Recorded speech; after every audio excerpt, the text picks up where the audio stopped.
challenging measures that no other Egyptian leader has dared to take until now. That's how President Abdel Fattah el-Sisi describes his decision to lift government subsidies in a move to close a budget gap and curb government waste. Many in his country believe the measures are vital.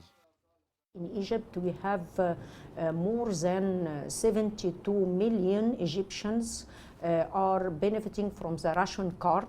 I don't expect that this, figure, all of them, they deserve to benefit from this ration card. Since last November, Egypt has lifted power subsidies in stages, increasing prices by up to 50% each time. The government is trying to rebalance its currency and bring down inflation.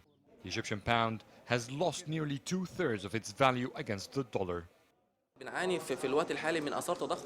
We are suffering from inflation rates that have reached almost 35% because of the lifting of the subsidies. The purchasing power of the pound has shrunk, productivity has decreased.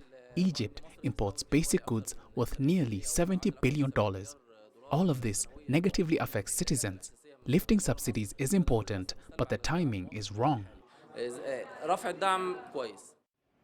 To ease the burden on citizens, the government has more than doubled the value of ration cards despite loopholes in the system. Critics say all these steps might not be so efficient after all. The way the government is lifting the subsidies now is like a painkiller. It's temporary and doesn't solve the problem. The state has increased benefits for citizens. At the same time, it says it plans to raise nearly $8.5 billion by lifting the subsidies.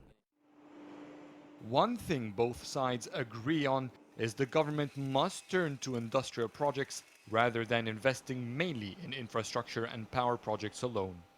It has been quite painful for the poor people. There are other steps to achieve economic empowerment to the poor people in Egypt, and from my point of view, this is the most important thing to be done for this period.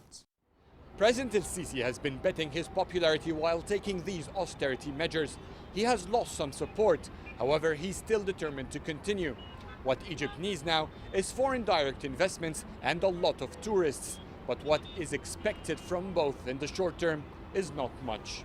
Adel, Mahrouky, CGTN, Cairo.